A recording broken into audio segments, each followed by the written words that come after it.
I'm going to raise this child on my own. With a firm resolve, I told Lucas. But Lucas just laughed it off. Go ahead, do as you please. Amelia is not an object. Yet, I felt nothing but disgust for Lucas, who treated her so lightly. Talking any further with Lucas was just a waste of time. Well, I gotta go to my beloved Michelle then. You two get along. Even if you both collapse, I'm a stranger now.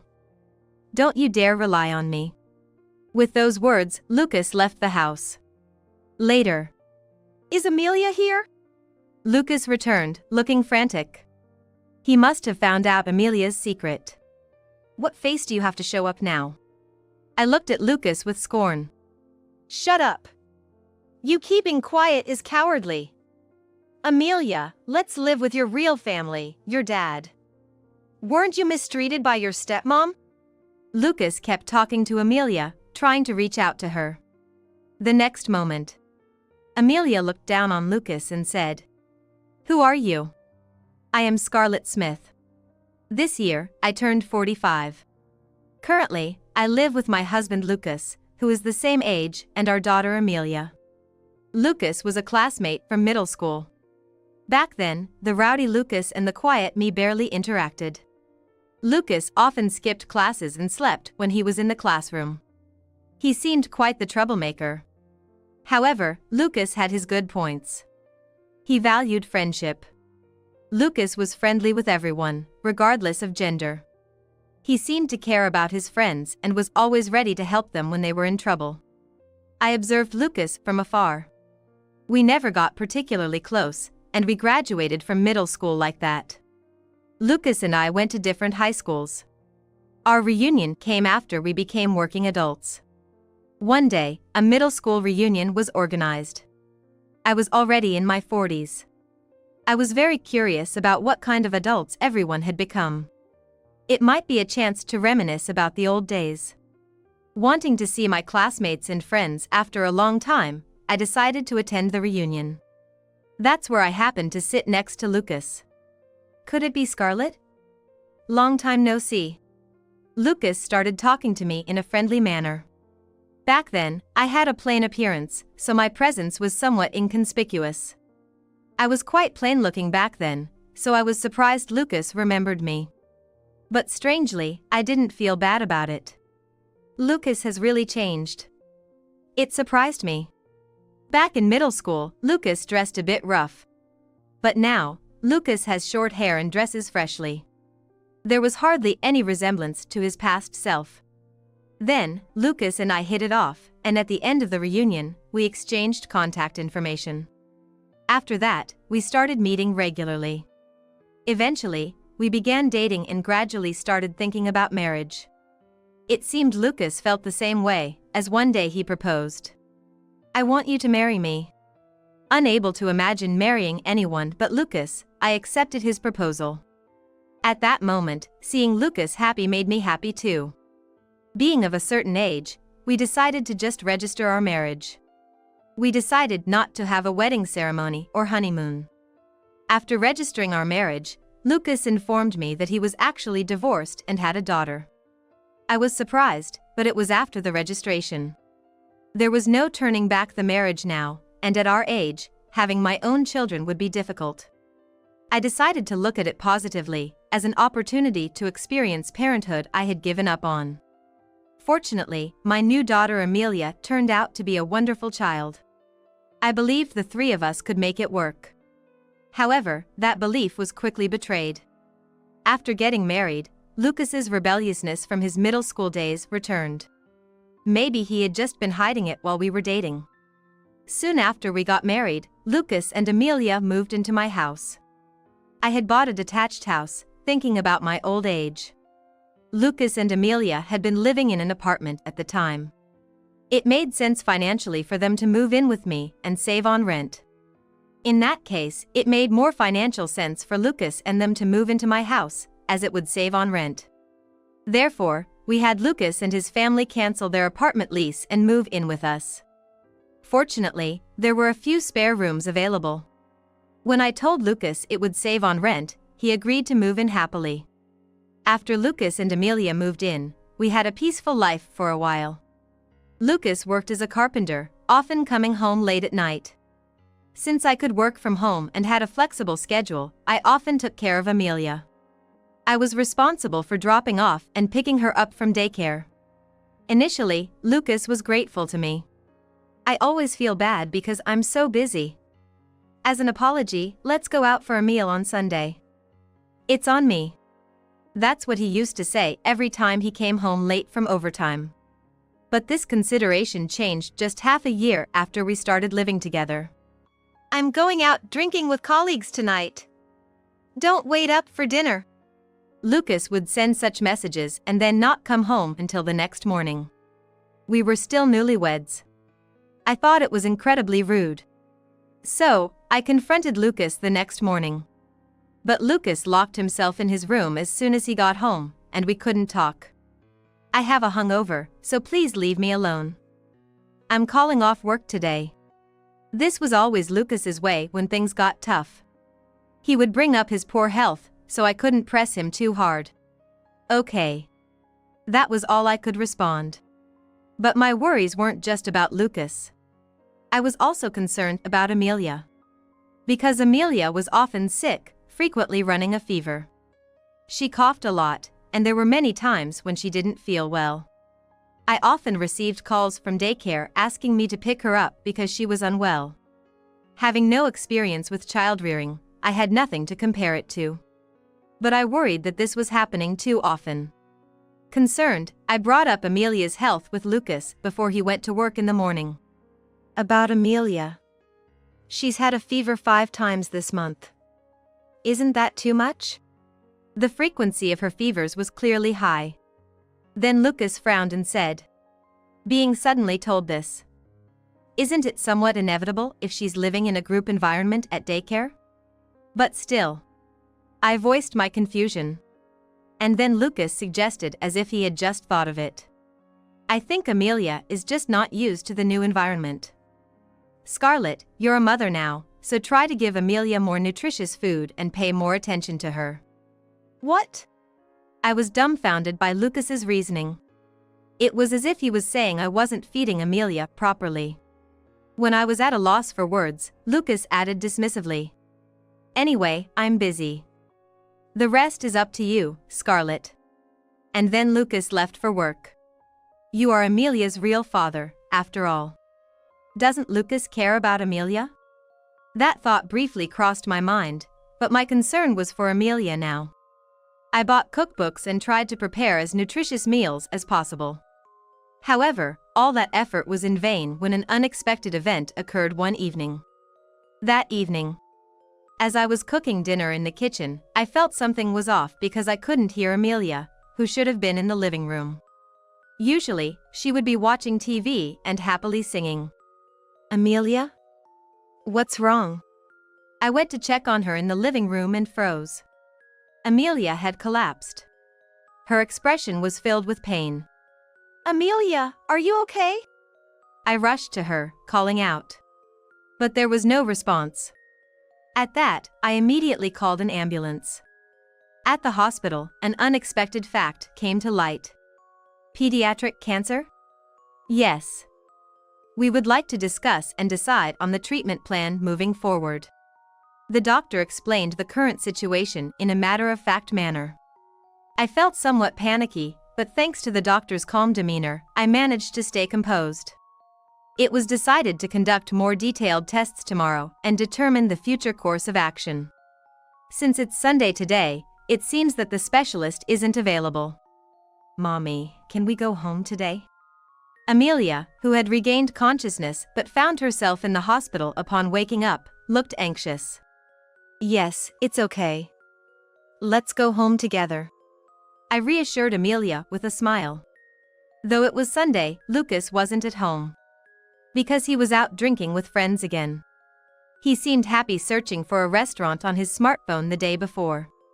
Lucas had left home before noon and it was uncertain whether he would return today. I need to have a proper talk with you, Lucas. Amelia's illness is serious, and Lucas needs to understand that. But recently, Lucas hasn't been much involved in taking care of Amelia. Honestly, it's questionable if he has any affection for her. Thus, I can't predict how he might react. The future is worrying. I sighed softly to myself. However, Lucas didn't come home that day. Lucas didn't come back even the next morning. Amelia, let's go. With no other choice, I took Amelia with me to the hospital where she was taken by ambulance the day before. We underwent various tests, including blood tests, from the morning.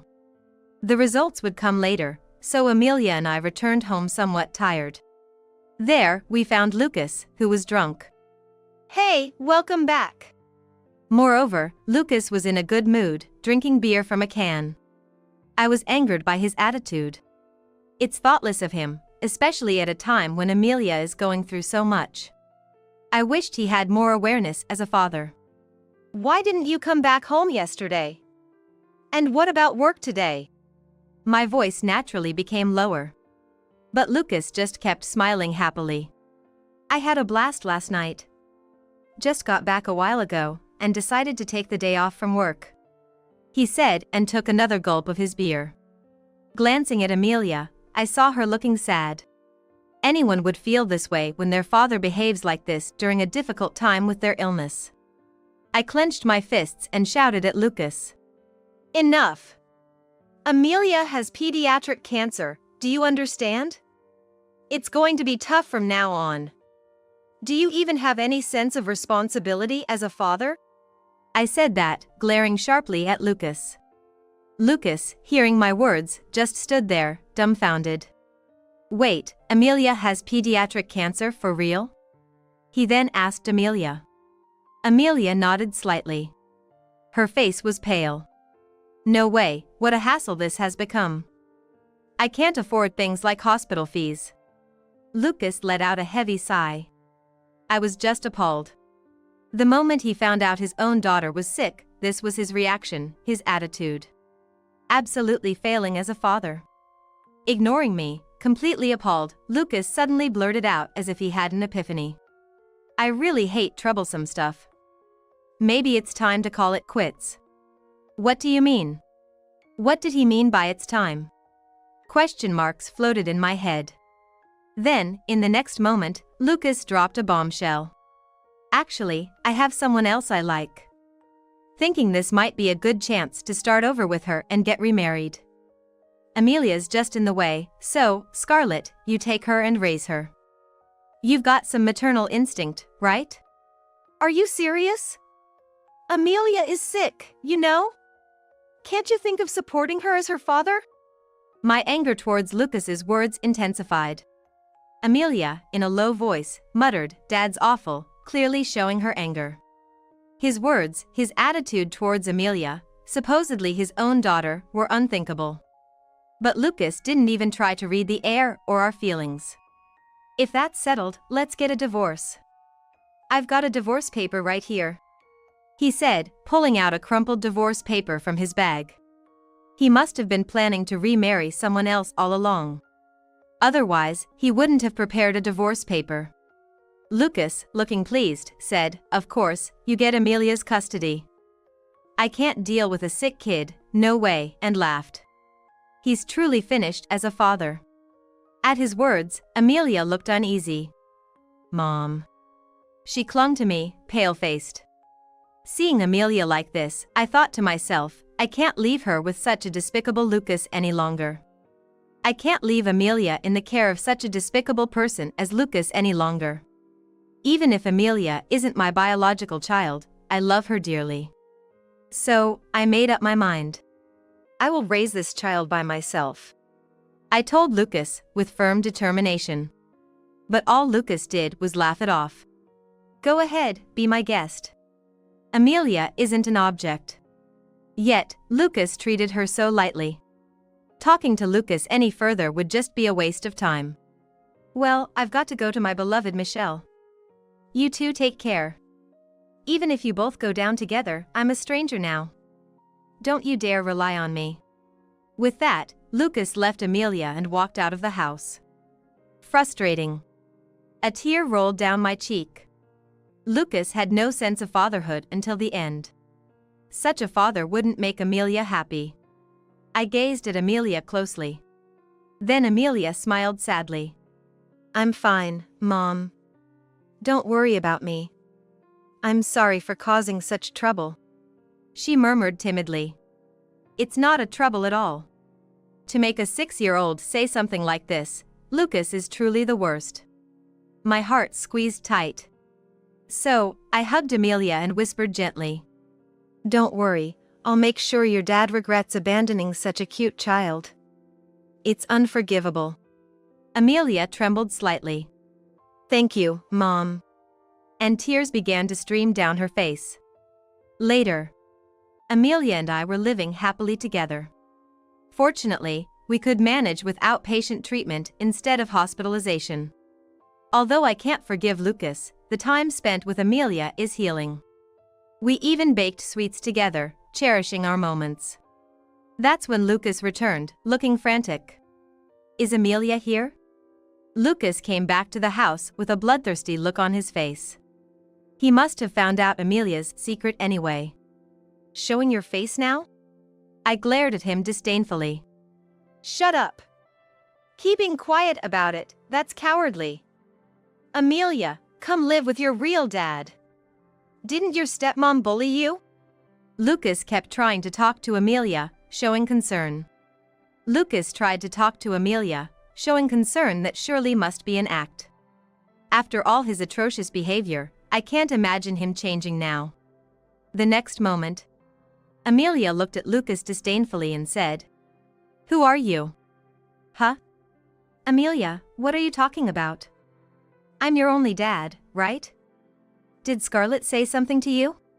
Lucas looked as if he couldn't believe it. Then, Amelia retorted. My family is just Mom. I don't have a dad. Saying that, she glared at Lucas. Being thoroughly rejected by Amelia, Lucas turned to me in desperation. Scarlett, we haven't filed for divorce yet, right?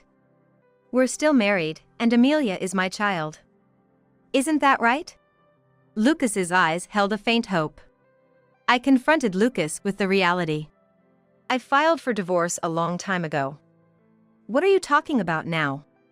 Lucas had left the house, and it had been several days.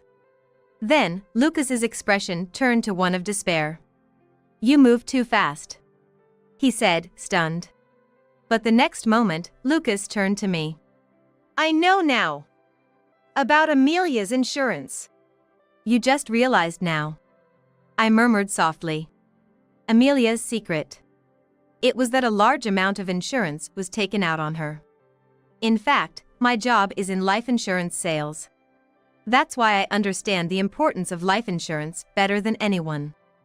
I have a large amount of insurance on myself, covering everything from major illnesses and disabilities to long-term care. Of course, I'm also signed up for pensions and lump sum payments. And that applies to Amelia too. Right after I got married to Lucas and Amelia became part of our family. I took out several insurance policies with Amelia as the insured. I only told Lucas about insuring Amelia. You're paying the premiums, right? Then do whatever you want. Lucas had said that. He didn't seem particularly interested, and he never asked about it afterward. I think he had probably forgotten all about it until now. But I used all my knowledge to enroll Amelia in the best possible insurance plans. I wonder why he's suddenly so interested now. I found that odd. So, I asked Lucas. Why are you suddenly interested in Amelia's insurance? You seemed totally uninterested when we talked about it. I thought you had forgotten. Then Lucas said something surprising.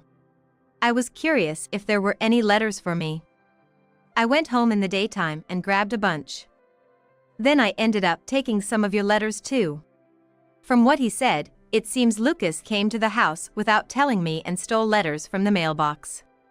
And since it was a letter from the life insurance company, I got curious and opened it. That's how I found out about Amelia's insurance coverage. You had insured Amelia for quite a bit, huh? Lucas said, smirking. I couldn't believe Lucas would open my mail like that. I was so astonished, I was speechless. Then, smirking, Lucas asked, "How much did you get from the insurance when Amelia got cancer?" "You did sign up for medical insurance, right?" It should have been written in the letter. Lucas was breathing heavily with excitement. I was so disappointed that he was so greedy for money. And he hadn't said a word of concern about Amelia being sick. I didn't feel obliged to explain anything to such a person. So, I decided to play dumb with Lucas.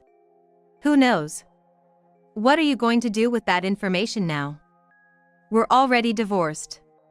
You won't get a cent from the insurance, you know?" When I said that, Lucas looked frustrated. "That's because you're keeping quiet." "First off, why do you think you're entitled to the insurance money?" I decided to confront him with reality.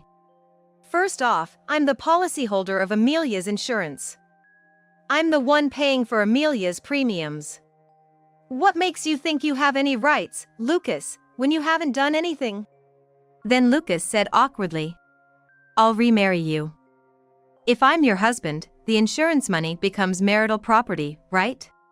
It seemed Lucas finally realized he was at a disadvantage. I thought that was only natural. Because Lucas hasn't paid a cent towards the insurance Amelia is enrolled in. Even Lucas, in all his selfishness, must have realized he couldn't claim any rights. I stated firmly, "No way." "Aren't you going to remarry Michelle?" "I have no intention of remarrying at all." Who would remarry someone like that? I rejected the idea completely. Then Lucas clung to me. "The remarriage is off. The marriage to Michelle fell through," Lucas said, his shoulders slumping. "What? You left the house so confidently, though?" I couldn't help but ask Lucas. Amelia looked surprised as well. Lucas was supposed to leave to remarry Michelle. What does he mean it's now off? Amelia seemed puzzled too. Then Lucas began to explain, looking a bit sheepish.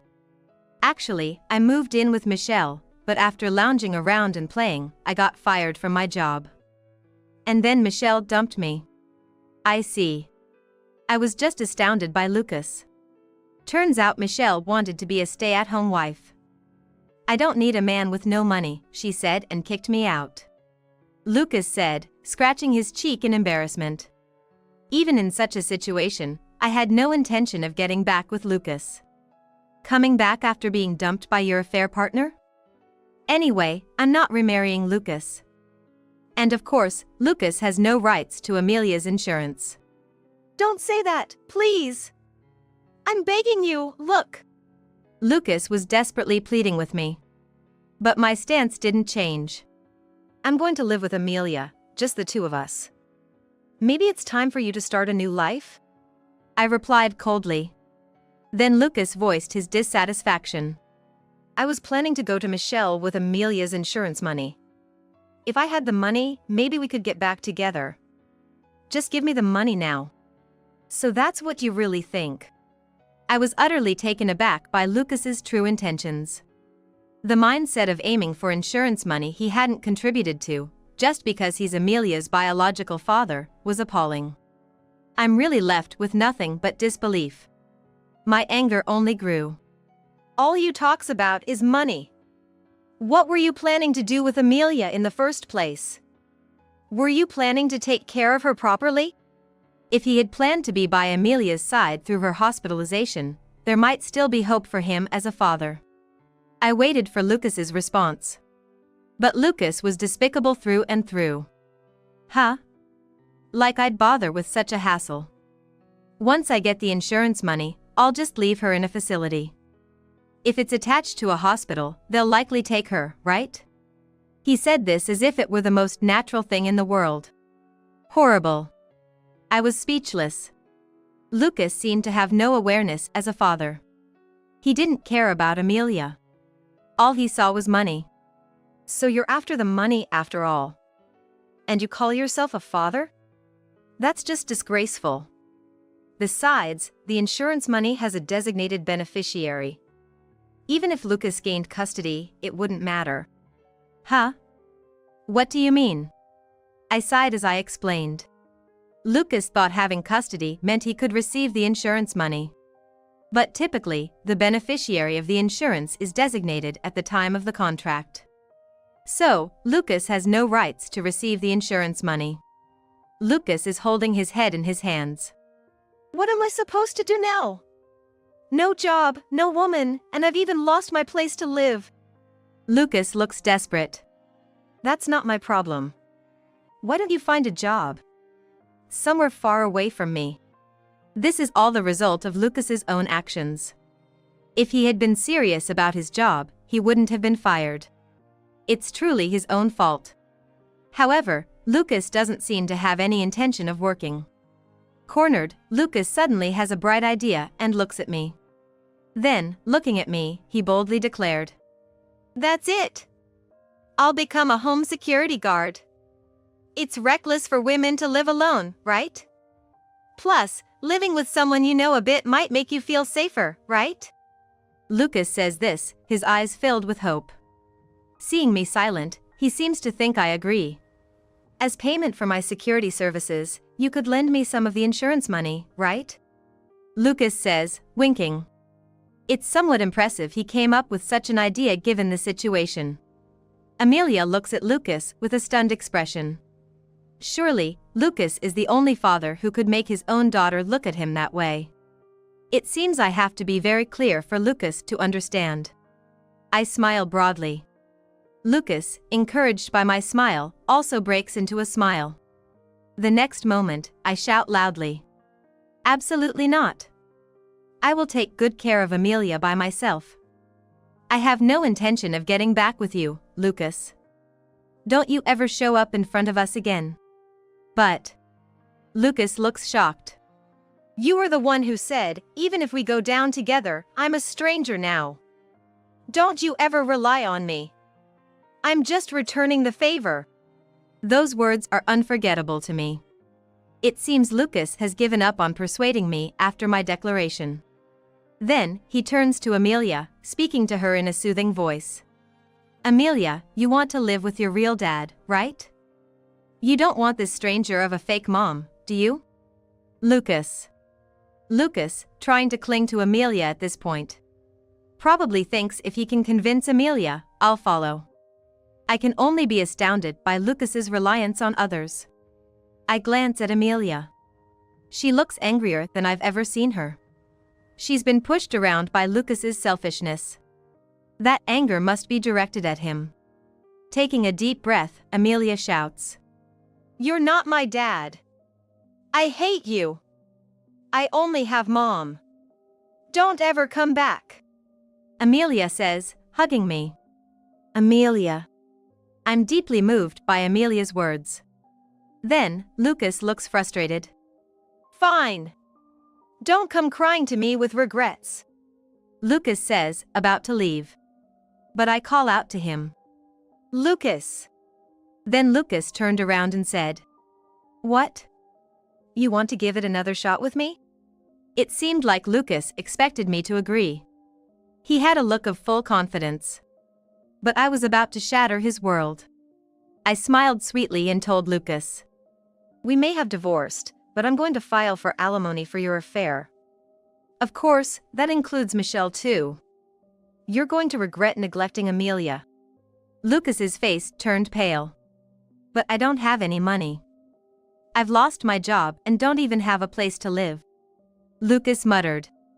Watching Lucas's dismay, I couldn't help but smirk. "It's a shame, isn't it? You thought you were going to get a substantial insurance payout, but instead, you find yourself having to pay. What a pitiful person. Don't mess with me," Lucas shouted, frustrated. It sounded like the whining of a sore loser. "If you show up in front of us again, I'll call the police. Be ready for that." I said this with a sweet smile towards Lucas. Perhaps intimidated by my smile, Lucas quickly said yes and scampered off. After that, Lucas disappeared. I hired a lawyer and demanded alimony from Lucas and Michelle. Michelle initially resisted paying compensation for emotional distress. However, after being persuaded by the lawyer, she eventually agreed to pay the standard amount. If you're not satisfied, we can take this to court. But you know, it might become public knowledge at your workplace. I believe my message through the lawyer played a significant role. I heard Michelle ended up breaking up with Lucas and remained single. Michelle, who had taken Lucas hoping to be supported by a man, ended up alone and with only compensation payments in the aftermath. It must have been a regrettable outcome for her as well. And Lucas ended up in an even worse situation. Lucas lost his job and his place to live. As a result, his income has stopped. Lucas must have been mentally cornered. He started showing up in front of me and Amelia frequently. He looked ragged and even smelled a bit. This could lead to something dangerous. And it wasn't good for Amelia's emotional well-being. Therefore, I consulted the police and got a restraining order issued. When Lucas was caught waiting for us, a nearby patrol gave him a stern warning. I'm so sorry. Lucas fled the scene as if escaping. After that incident, Lucas vanished. He must be living in fear of the police by now. Interestingly, the alimony has been paid by Lucas's parents on his behalf. My in-laws have apologized to me numerous times. They probably feel extra guilty because I, who am not biologically related to Amelia, ended up raising her. I've also received additional child support from them. And it seems like my in-laws intend to sever their parental ties with Lucas as a result of paying these amounts. Especially my father-in-law, who is very angry, has declared, Lucas will never cross our doorstep again. Even if there's an inheritance, Lucas will not get a cent from us. My mother-in-law, with tears in her eyes, has criticized Lucas. It's truly shameful. Lucas is no longer my son, she said, showing a firm stance of refusal. Given their reaction, Lucas won't be able to rely on his parents' home anymore. I've also informed Lucas's middle school classmates about his situation, ensuring Lucas has lost all his possible supports. Especially since Lucas always valued his friendships, often saying during our time together, my friends from middle school are very important to me. It's a lifelong friendship, and he would frequently keep in touch with them. Being cut off by his friends would be particularly hard on him. Most of his classmates are sensible people, so they're unlikely to stand by Lucas. I think it serves him right. Now, Lucas has nobody to rely on. Lucas, with no job and no one to rely on. Lucas's future surely looks bleak from here on out. Since then, I've been regularly taking Amelia to the hospital for her treatment. Fortunately, Amelia's pediatric cancer was detected early, and the prognosis for a complete recovery is high. Mom, I'm sorry. Amelia always seems apologetic, but I love her, so it's not a problem. That's why I always respond, it's okay. We'll get through this together and get you better soon. The treatment has just started. There will be many challenges ahead. But as long as I'm with Amelia, I'm sure we can overcome anything. To someday become a true mother for Amelia. Today, as always, I am determined to do as much as I can for both of us.